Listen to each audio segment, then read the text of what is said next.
cerebral, y su irrigación principal es dependiente de las ramas de la arteria coroidal posteromedial. Microscópicamente, el 95% de las células son pinealocitos, están dispuestos en cordones o lóbulos por un estroma fibrovascular. El 5% restante son células de soporte glial. Tienen funciones fotosensoriales y endocrinas, con una gran influencia sobre los ritmos circadianos y reproductivos.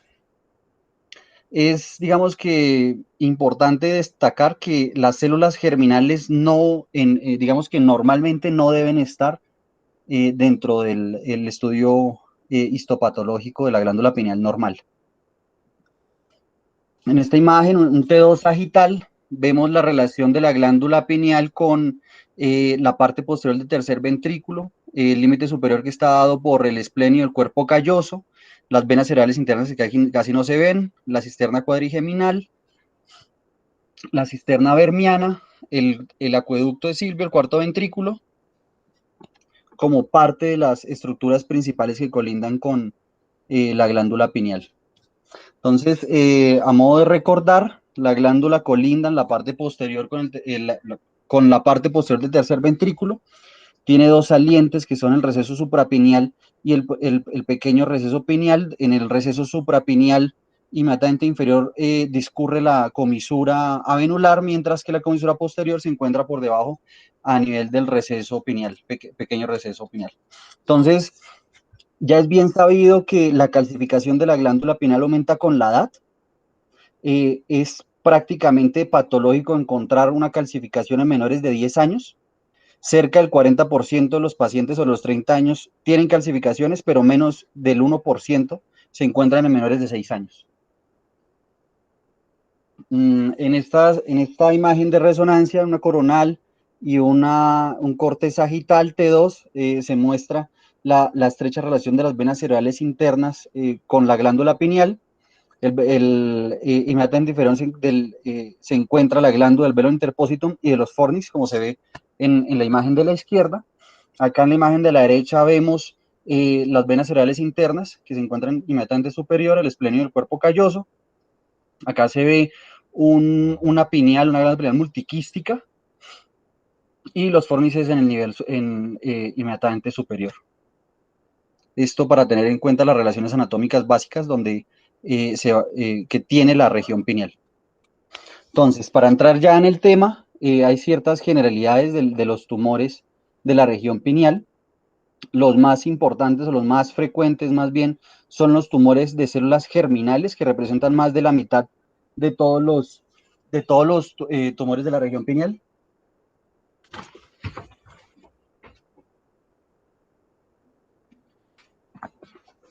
Se dividen, o la Organización Mundial de la Salud los dividen en germinomatosos y no germinomatosos. Los no germinomatosos, a su vez, se dividen en teratomas, carcinomas embrionarios, tumor del saco vitelino, coriocarcinoma y tumores de células germinales mixtas. En esta imagen, digamos que se intenta subclasificar todas las neoplasias de la región pineal de una forma esquemática básica. Los tumores de células germinales, que representan más del 60%, que se dividen en germinomas y no germinomatosos. Los tumores propios o intrínsecos del parénquima pineal, como los pinoblastomas, pinocitomas, y tumores del parénquima pineal con diferenciación intermedia, y tumores adyacentes, como astrocitomas y lipomas, dentro de otros más adelante voy a nombrar qué otras posibilidades diagnósticas se encuentran en esta zona. Entonces, los tumores de células germinales son derivados del ectodermo, mesodermo y endodermo. Dependiendo del predominio de ellos, va a ser así su nombre, o se van a nombrar más bien. En la tablita, digamos que intentan clasificar los dos grupos principales de tumores en esta región: los tumores de células germinales y el pinoblastoma. La localización, obviamente el pinoblastoma, pues dentro de la glándula pineal. El tumor de células germinales en general es pineal, pero puede encontrarse en la cisterna supracelular, en los ganglios basales, cuerpo calloso o pares craneales.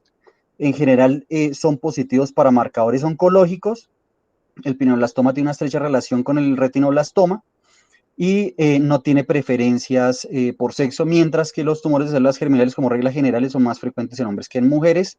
Y la calcificación propia de estos tipos de tumores, generalmente en los tumores de células germinales, están engolfados por el tumor, o sea, tiene una calcificación central y los envuelve el tumor, mientras que el pineoblastoma tiende a tener como una explosión de calcificación en la periferia del tumor.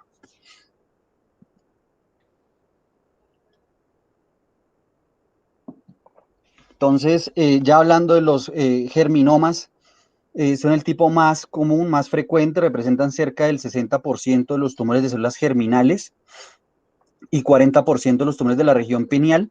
Es cerca de 2 a 17 veces más frecuente en hombres que en mujeres. Solo el 20% se encuentran fuera de la región pineal, como los núcleos basales, cuerpo calloso, región supracelular, pares craneales con predominio trigémino y nervio óptico.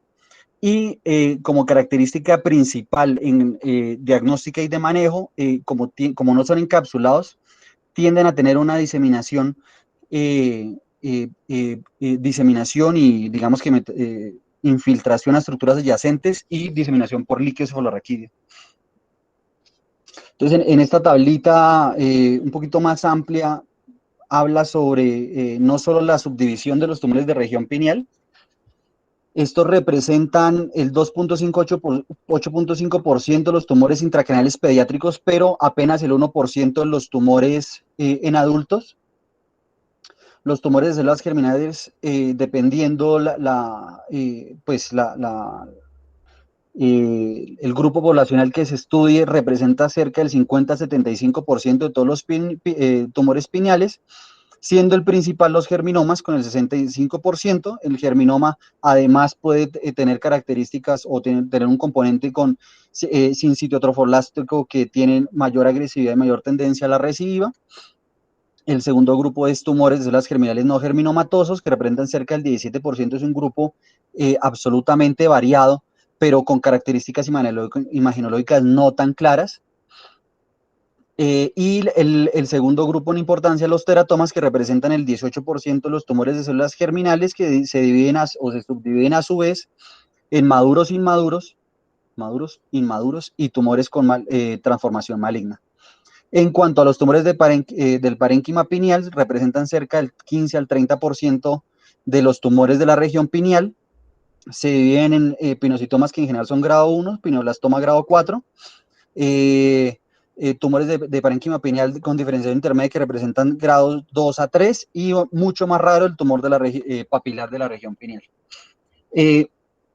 Como parte, o sea, como para tener, digamos que como sospecha diagnóstica o diagnóstico diferencial, pueden encontrarse también en esta región astrocitomas, ependimomas, meningiomas, metástasis, que es mucho más raro, linfomas, para tener en cuenta.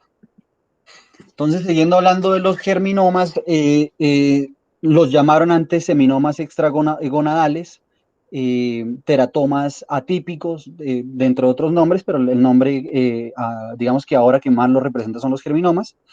Tiene una preferencia por localización en la línea media. Más de la mitad, pues ya se había dicho, cerca del 60%, del 90% se encuentra, 80-90% se encuentra en la región pineal. El segundo lugar de preferencia es la región supracelular. Pueden ser múltiples en el 20% de los casos. Como regla general, se encuentran o son lesiones sólidas, friables, con quistes intratumorales, focos hemorrágicos, pero mínima, más bien ausencia de necrosis y alta diseminación por líquido cefalorraquídeo. Tiene un patrón bifásico con abundantes linfocitos reactivos, células T en general, que le da una característica imagenológica clásica. Ocasionalmente pueden verse como son llamados o subllamados germinomas inflamatorios, dado que tienen una respuesta granulomatosa simulando sarcoidosis o tuberculosis. Tiene una reacción mitótica elevada, pero como ya había dicho, la necrosis es rara o ausente.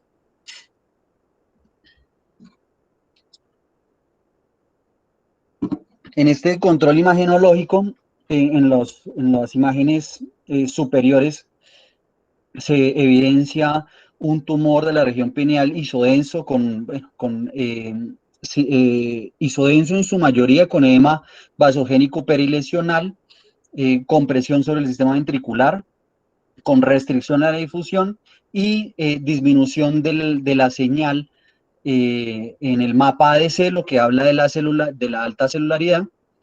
Este tumor fue biopsiado y se trataba de un tumor germinal y con quimioterapia se evidencia en el control imagenológico, que son las imágenes inferiores de E y F, la ausencia de restricción a la difusión. Ya en el mapa ese no muestra no muestra una lesión residual o de baja celularidad por lo menos, lo cual habla de un control imagenológico y pues, probablemente clínico de este tipo de lesión con el manejo con quimioterapia.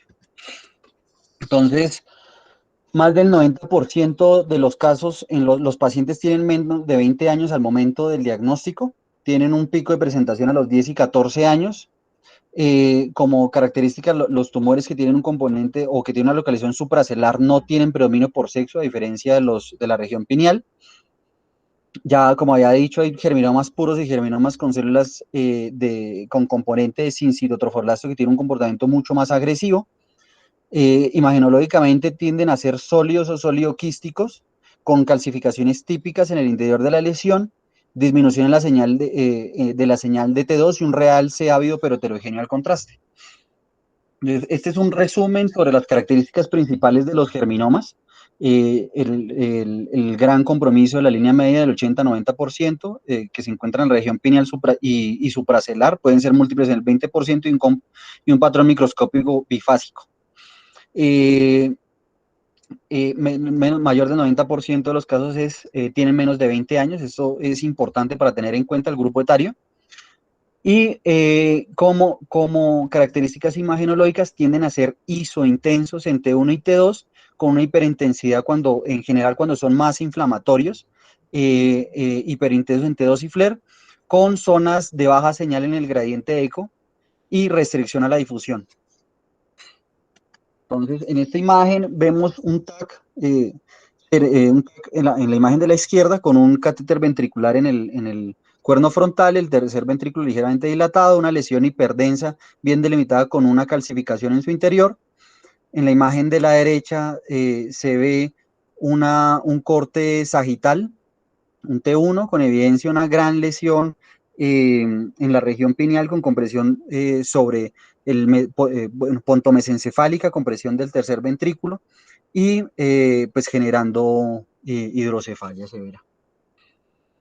Isointensa, ¿no? En estos cortes axiales se logra ver una lesión en general isointensa. Se logra ver que tiene en el gradiente eco una baja señal o hipointensidades o el fenómeno de Blooming que puede representar, correlacionándolo con TAC, hemorragia o calcificación, y el gran efecto obstructivo generando hidrocefalia, pues valga la redundancia, obstructiva. En esta imagen, el T1 sagital contrastado y el axial a mano derecha contrastado evidencia una gran lesión con un realce ávido, casi homogéneo al contraste, pero que además logra ver cómo realzan otras zonas, como la región supracelular, el cuarto ventrículo, ¿sí? Lo cual nos estaría hablando o sugiriendo que tiene una diseminación por líquido suprarraquídeo, característica principal de los germinomas. En esta imagen se logra ver en la imagen de la derecha un mapa de la disminución de la señal, hablando de celularidad, y la restricción a la difusión, de igual forma, característica principal de los germinomas. En esta axial T2 y en la imagen de la derecha nos habla de una lesión bien circunscrita, una localización nucleolazal que no es la frecuente, pero que existe, y con aumento del flujo cerebral regional, hablando de una alteración en la barrera hematoencefálica y alta vascularidad por el tumor. Y hablando de malignidad, ¿no? En esta imagen, digamos que parte del diagnóstico, obviamente el manejo inicial es con un TAC, pero las imágenes avanzadas tienen un rol preponderante en el diagnóstico actual de la mayoría o en su totalidad de los tumores. Entonces, prácticamente no hablar de perfusión o de espectroscopía está fuera de contexto en este momento. Eh, Como característica principal en la espectroscopía se ve un aumento de lípidos, de lactatos, eh, un aumento de la taurina y de la colina. Esta colina en general tiene una correlación con el aumento de la perfusión, pues, en la perfusión cerebral, y es inversamente proporcional a la disminución de la señal en el mapa ADC, lo que habla de solaridad y obviamente de malignidad. Los germinomas, como regla general, el tratamiento puede ser quimioterapia, radioterapia combinados y tiene una sobrevida de 5 años mayor del 90%. El segundo grupo, en orden de frecuencia, son los teratomas. En esta imagen vemos una lesión, obviamente en región pineal, con compresión sobre el tercer ventrículo, hipodensa, con un marco hiperdenso, o en la imagen de la derecha se logra ver como multiloculada, generando hidrocefalia obstructiva. Pueden originarse en cualquier parte del cuerpo, comúnmente se encuentran en región sacrococcígea, cervicofacial, retroperitoneal, gonadal, mediastinal. eh, Tienen preferencia por la localización en línea media, representan el 50% de las lesiones parenquimatosas de diagnóstico congénito y apenas el 2 a 5% de los tumores primarios cerebrales en niños. Tienen dos picos de presentación de edad en los niños, uno antes de los 5 años, que representa cerca del 10%, y más de la mitad de los casos tienen un diagnóstico entre los 5 y los 15 años. Tiene cierto predominio por los hombres, se subdividen a su vez en teratoma maduro, inmaduro y con diferenciación maligna. Los teratomas maduros tienen componentes embrionarios pero diferenciados como adultos. Son clasificados como Ju1 y la actividad mitótica está disminuida o ausente. En esta imagen sagital, un T1 a la mano izquierda, un T2 a mano derecha, nos muestra o nos evidencia una lesión de intensidades mixtas.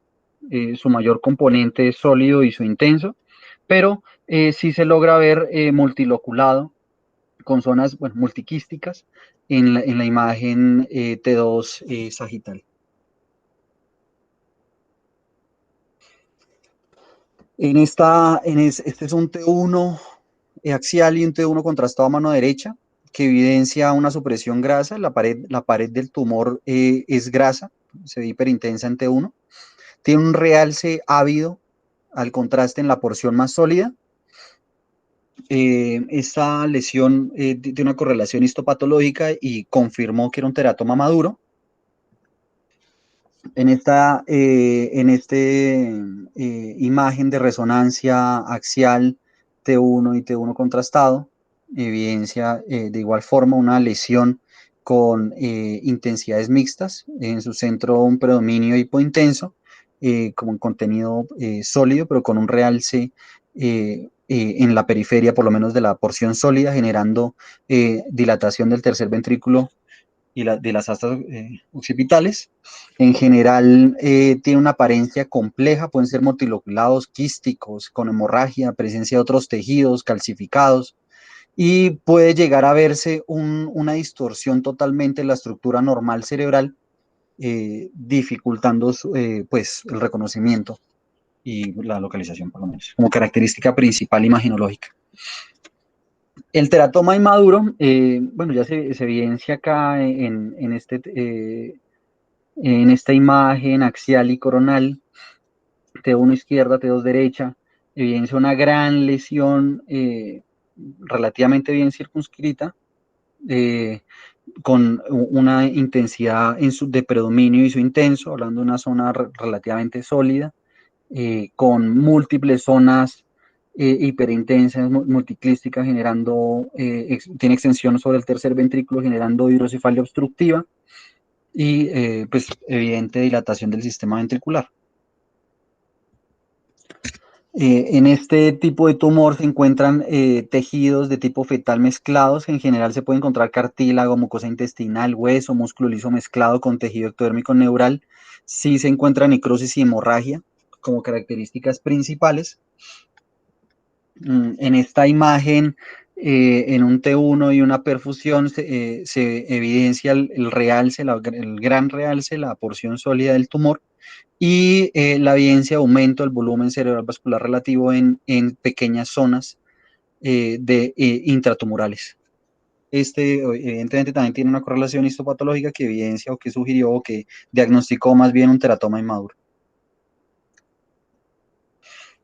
Entonces, como parte del diagnóstico de los marcadores oncológicos, son frecuentes encontrar alteraciones tanto en la alfa-fetoproteína beta-HCG y en la fosfatasa alcalina placentaria, esta última con menor disponibilidad. Los germinomas puros, como regla general, no son positivos ni para alfa-feto ni para beta-HCG, mientras que el germinoma con componentes sin citotrofolástico sí positivo para beta-HCG. Los teratomas maduros tampoco son positivos, más sí los inmaduros. Y los otros tumores de células germinales no germinomatosos tienden a tener cierta positividad sobre estos marcadores.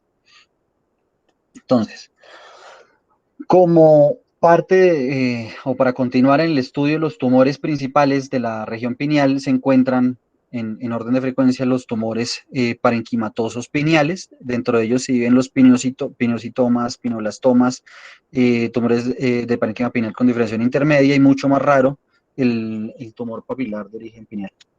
Entonces, los pinocitomas se localizan en general detrás del tercer ventrículo. Rara vez invaden o tienen diseminación por líquido cefalorraquídeo, a diferencia de los germinales. Varían de tamaño, pero como característica principal tienden a ser menores de 3 centímetros. En general son lesiones bien circunscritas, redondas, lobulares, que pueden o no tener zonas quísticas o de hemorragia, un poquito raro.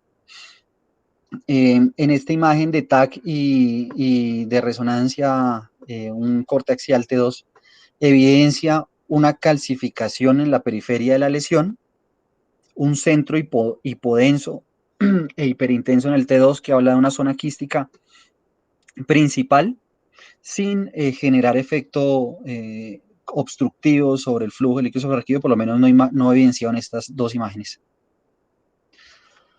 Histológicamente son difíciles de diferenciar entre tumor y la glándula normal, sobre todo cuando se toman pequeñas muestras. Son clasificados como un J1.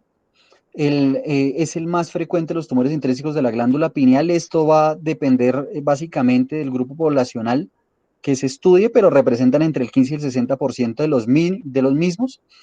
Son más frecuentes en adultos con una edad media de 43 años y tienden a tener mayor frecuencia, ligeramente mayor frecuencia en mujeres.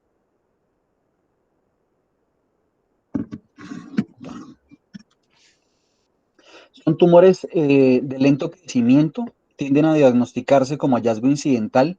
Cuando generan síntomas pueden expresarse como síndrome de Parinodo, hidrocefalia obstructiva, y el tiempo de sobrevida posterior a la resección total a 5 años de 90 a 100%, pero usted perfectamente puede darle manejo con seguimiento clínico e imagenológico a ese tipo de lesiones, dado que como característica principal tienden a ser asintomáticos y su comportamiento benigno, ¿no?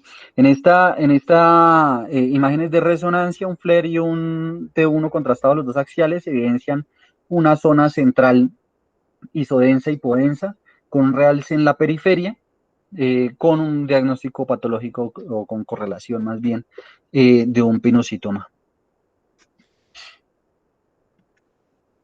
En esta imagen, un T2 sagital y un T1 axial, se evidencia una lesión bien circunscrita, bien delimitada, con ligero efecto obstructivo sobre el flujo de líquido cefalorraquídeo, aunque uno logra ver ahí que hay algo pues valga la redundancia, valga la exageración porque no es un estudio dinámico, pero parece haber que hay espacio por donde circula el líquido cefalorraquídeo y pues, con una porción quística central.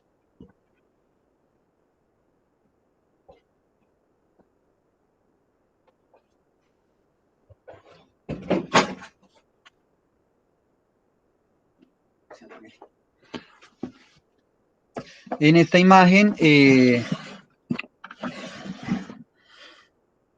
ve una imagen de Flair, en la imagen de la izquierda, entre uno contrastado que evidencia una lesión bien delimitada, sin edema perilesional, con un realce mínimo al contraste, que se presumió sin evidencia de hidrocefalia, que se presume es un penocitoma. El siguiente tumor a describir es el tumor pineal o el parénquima pineal con diferenciación intermedia. Igual que el pineocitoma, depende del grupo poblacional donde se estudie y la presencia o existencia de biopsias con respecto digamos que va a alterar la frecuencia de la presentación de ese tipo de tumores. En general representa la mitad o las 2/3 partes de frecuencia en los tumores intrínsecos pineales. Tienden a ser más frecuentes en adultos jóvenes, tienden a generar más síntomas como diplopía, hidrocefalia, cefalea, emesis, síndrome de Parinot.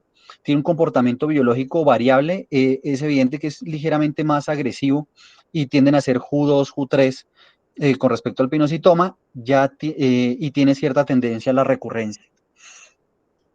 Como características imagenológicas, son imágenes de T1 y T2, cortes axiales en un hombre de 57 años con cefaleas, evidenciando una lesión ya con intensidades mixtas, con evidencia de dilatación del tercer ventrículo, con una porción quística dentro, digamos que colindando la zona más sólida del tumor, y se logra ver la estrecha relación con la porción vascular venosa, probablemente la vena de Galeno, viéndose hipotensa o con flujo, el signo del vacío. Con respecto a estas dos imágenes, son T1 contrastadas las dos, evidenciando cómo hay una diferenciación entre los dos con digamos que un mayor volumen de lesión, un realce al contraste, pero con una porción mucho más quística y de mayor efecto de volumen. Tienden a tener un realce fuerte al contraste, pero heterogéneo, con un pico de colina y lactato como característica principal de este tipo de tumores. En esta imagen, lo que digamos que intenta mostrar es la existencia de una alta celularidad por la baja señal del mapa DCE y una ligera restricción a la difusión con unas zonas quísticas intratumorales, y aumento de la perfusión o evidencia del aumento del volumen del flujo sanguíneo cerebral relativo en un estudio de perfusión, hablando de mayor malignidad y vascularidad con respecto a este tumor de diferenciación intermedia con respecto a los pineocitomas. Los pineoblastomas son tumores ya de alto grado, representan cerca del 20 a 35% de todos los tumores del parénquima pineal. Solo apenas el 0.2% de todos los tumores cerebrales y el 15% de los tumores de la región pineal tienden a tener como presentación clínica, o desde el momento de la presentación clínica y diseminación por líquido cefalorraquídeo. Se presentan las primeras 2 décadas con sobrevida 5 años menor del 60%. En este estudio de resonancia logramos ver que existe ya una mayor restricción a la difusión, una mayor celularidad por disminución de la señal en el mapa DS, que es la imagen inferior en el corte axial, y en general tiene digamos que un comportamiento mucho más heterogéneo en el T2 y en el T1. Es un tumor altamente infiltrante, invade estructuras adyacentes, ya es frecuente en ellos la hemorragia intratumoral y la necrosis y la diseminación por líquido cefalorraquídeo, como ya había dicho. como muchos tumores, sobre todo el tipo embrionario, tienen, se trata de células pequeñas, redondeadas, indiferenciadas, con núcleos hipercromáticos, con una alta relación núcleo-citoplasma y una alta actividad mitótica como característica principal.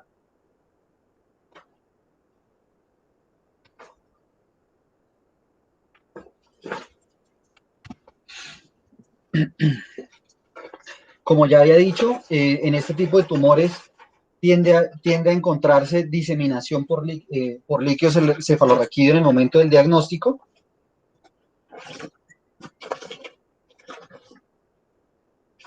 La sobrevida media es de 16 a 25 meses. Tiende a verse en el TAC una lesión hiperdensa, no tan circunscrita, con un realce ávido pero heterogéneo al contraste, con calcificaciones en la periferia. Tiende a verse más hipointenso en T1, mientras que hiperintenso en T2, con restricción a la difusión y realce ávido pero heterogéneo al contraste.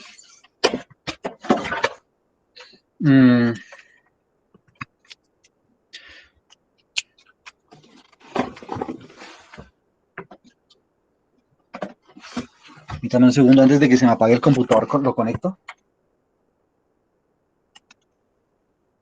Ya. Entonces, en el TAC tiende a verse una lesión mal diferenciada, mal definida más bien, iso a hiperdensa, con un gran efecto de volumen, con hidrocefalia obstructiva. Se logra ver la contraparte en la imagen de resonancia, donde evidencia una gran restricción a la difusión. En estas imágenes, un T2 y un T1 contrastados se evidencia una lesión, digamos que isointensa, con un realce marcado al contraste, generando una hidrocefalia pues, obstructiva severa. Como características principales, va a tener aumento del volumen sanguíneo cerebral y además en esta espectroscopía se logra ver aumento de los lípidos, del lactato, de la taurina, pero de la colina, pero además disminución del N-acetilaspartato, pero lo que va a ser como característico del pineoblastoma es la presencia de mioinositol.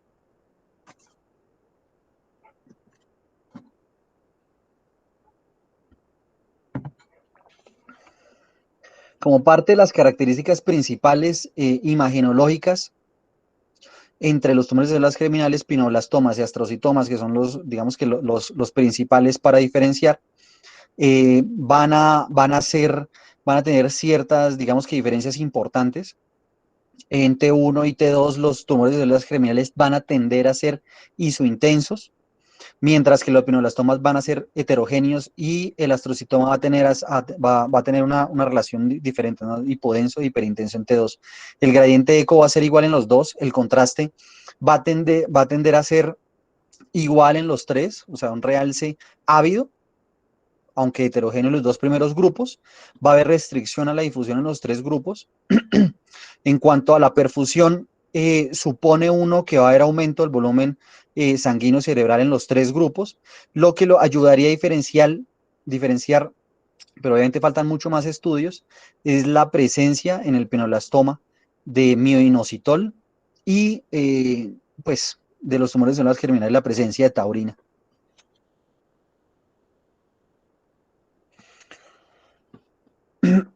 En esta imagen, digamos que para hacer más evidente la dificultad para el diagnóstico imaginológico, se evidencia esta lesión relativamente bien circunscrita en la región pineal, generando hidrocefalia obstructiva,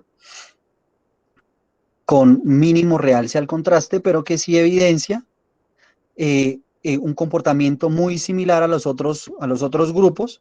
Va a haber un aumento de la colina y presencia de mioinositol. Lo único que pudiera ayudar a diferenciar es la disminución del lactato, lo cual ayudaría a diferenciarlo de los tumores de células germinales y el pineoblastoma.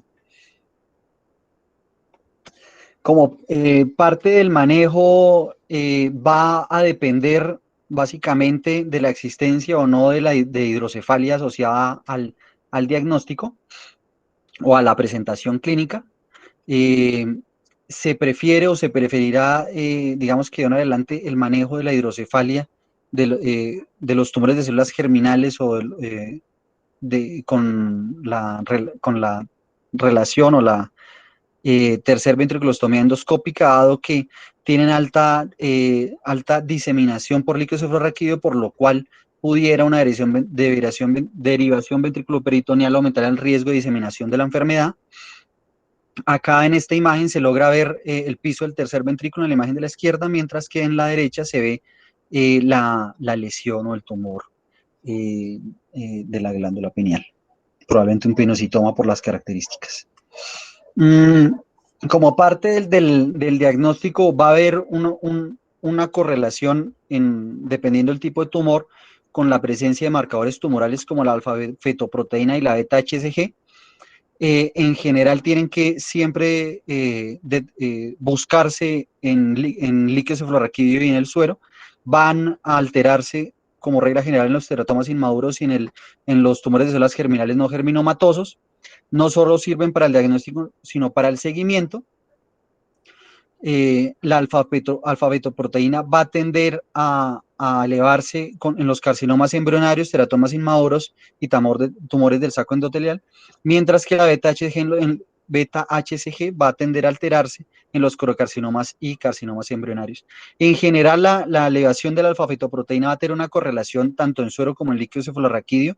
Esto no va a correlacionarse con la beta-HCG, que en general toca tomar las dos muestras obligatoriamente porque no tiene una correlación en los dos. Las elevaciones de la alfa-fetoproteína mayores a 10 nanogramos por mililitro y el de la beta-HCG mayores a 50 tienden a considerarse positivos, mientras que el aumento de la alfa-fetoproteína mayores de 1000 nanogramos por mililitro refleja un mal pronóstico per se. Eso no se correlaciona con la elevación a este nivel de la beta-HCG.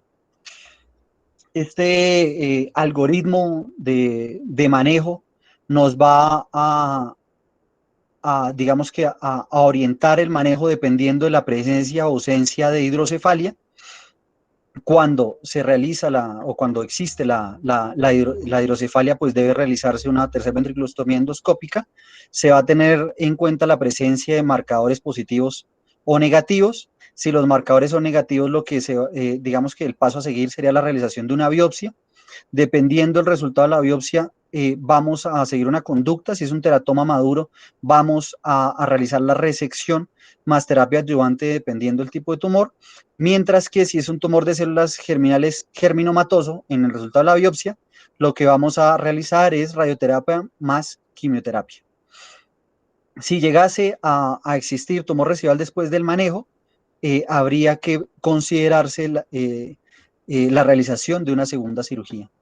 Si los marcadores son positivos, no está indicada la biopsia, se trataría de un tumor de células germinales no germinomatosos, teratoma inmaduro, o un germinoma con componente sin sitio trofoblástico, lo cual nos hablaría del manejo a seguir, que sería quimioterapia y radioterapia. Si si hay ausencia de hidrocefalia, lo que nos guiaría la conducta a seguir son la presencia de marcadores tumorales, la presencia positiva, ya hablamos de no biopsia, mientras que la ausencia de los marcadores tendríamos que ir primero a biopsia y luego, dependiendo del comportamiento, la excisión o no del tumor. Eso sería todo.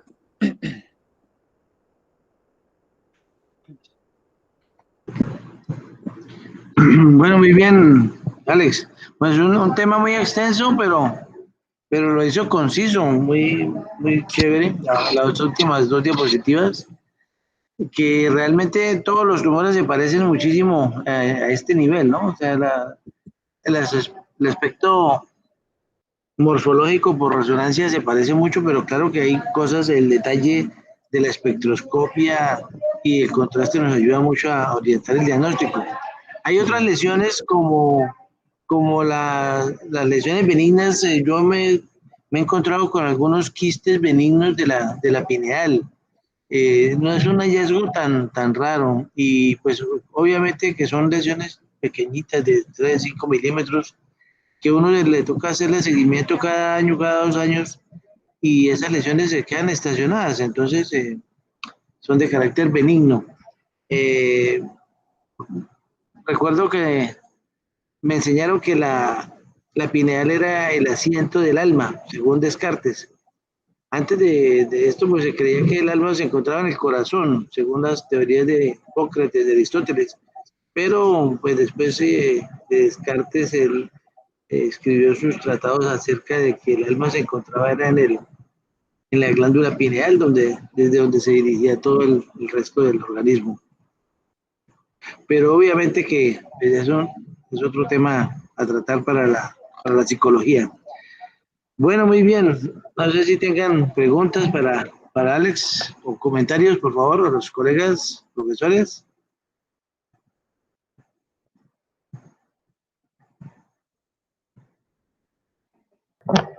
Buenas noches. Siga, doctor.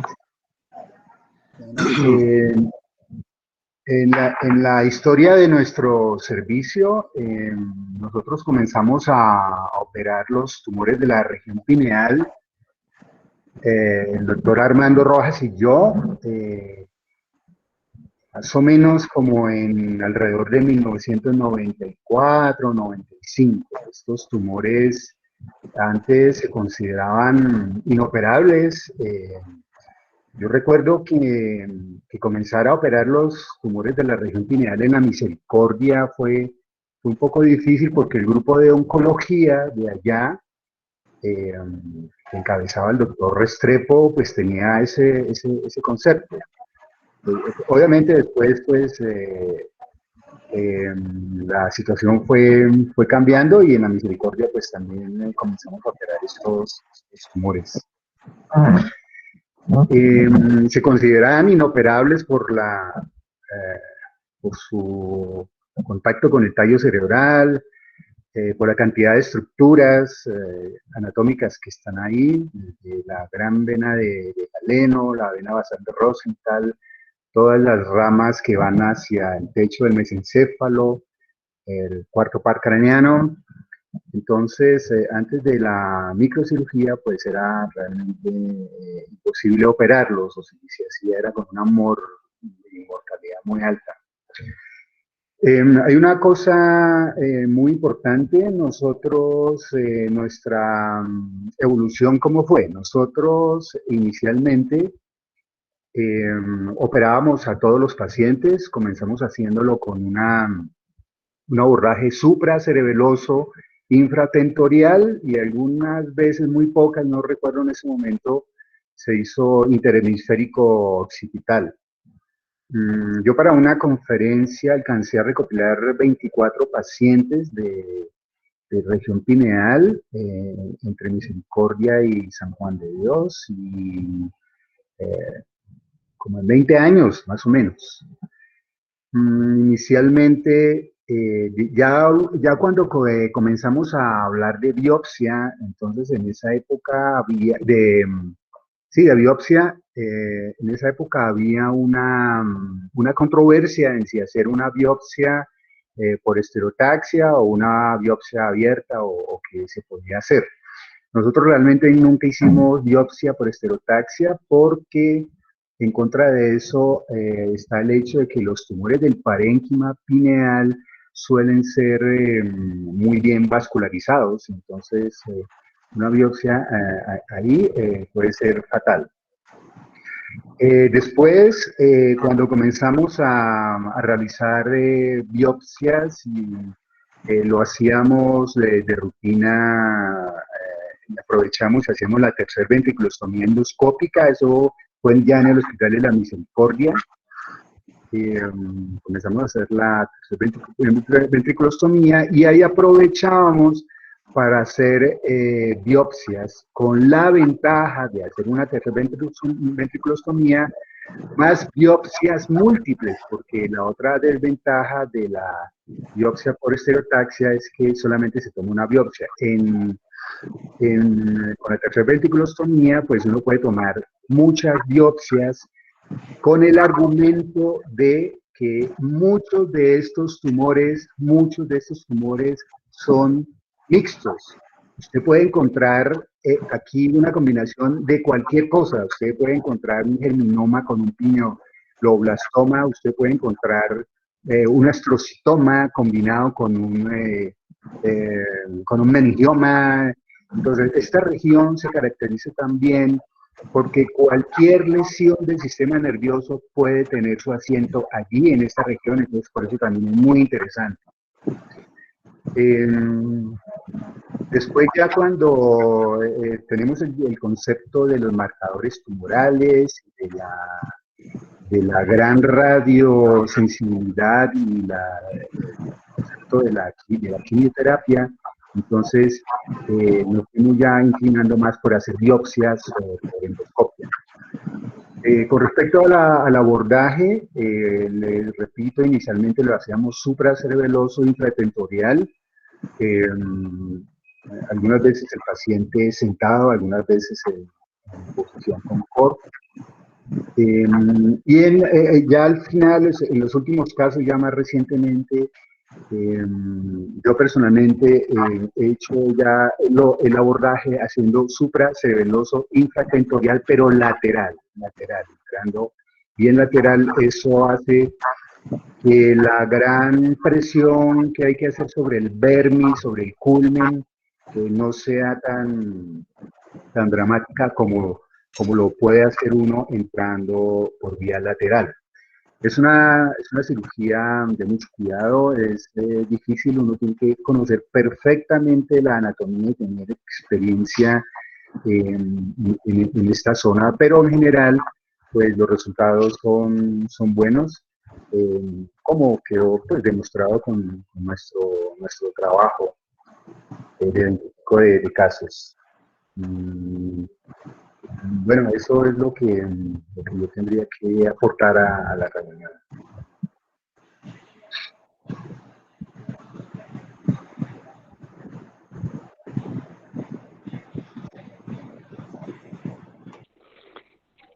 Bueno, muchas gracias, profe. ¿Aló, Jaime? Siga, profesor. Sí, no, pues yo quería hacer un par de aclaraciones en lo que respecta ya al Hospital en la Misericordia. Recordemos que muchos de estos casos en los niños, por no decir casi un 60, un 70%, pues eran germinomas y reducían su tamaño pues con la quimio, con la radio. Entonces, primero que todo, lo que dice Víctor es cierto. Estamos en una época en que no teníamos casi microscopio, y entonces cualquier cirugía ahí pues era de un alto riesgo. Cuando se empezó a ver que con estos tratamientos pues desaparecían los tumores. Es más, yo creo que tuvimos muchos casos en que solamente los derivamos y se iniciaba el tratamiento y desaparecían. Ya es distinto al resto de tumores. Cuando los niños son más grandes, pues ya creo que aparece o la persistencia que aparezcan los pinealocitomas, que es distinto.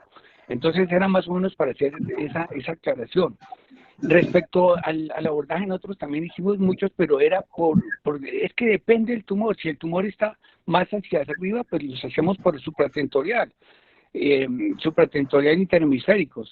Y si eran más interior, pues perfecto, por el cerebelo, teniendo en cuenta siempre estas venas que cerebelosas, que casi siempre cuando llega a la punta del tumor, pues molestaban bastante, ¿no? Era simplemente para hacer esos dos comentarios. Listo.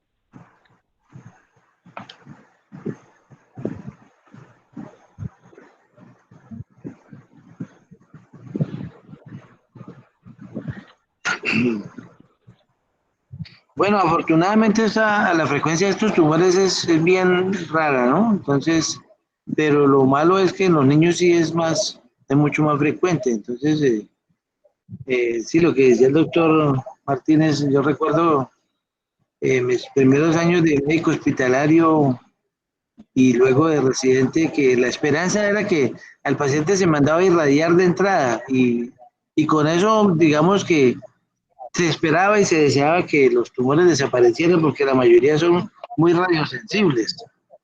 En general, los germinomas son muy radiosensibles, de manera tal que se ahorraba, por un lado se hacía prácticamente diagnóstico y tratamiento al mismo tiempo.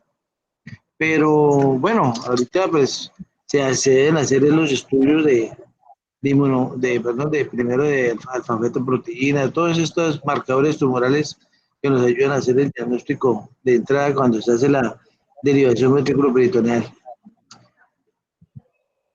Bueno, yo creo que no hay más comentarios. Muchísimas gracias a todos. Nos vemos el próximo martes para continuar con el capítulo de tumores. Muchas gracias. Hasta luego, muchas gracias. Hasta luego. Hasta luego.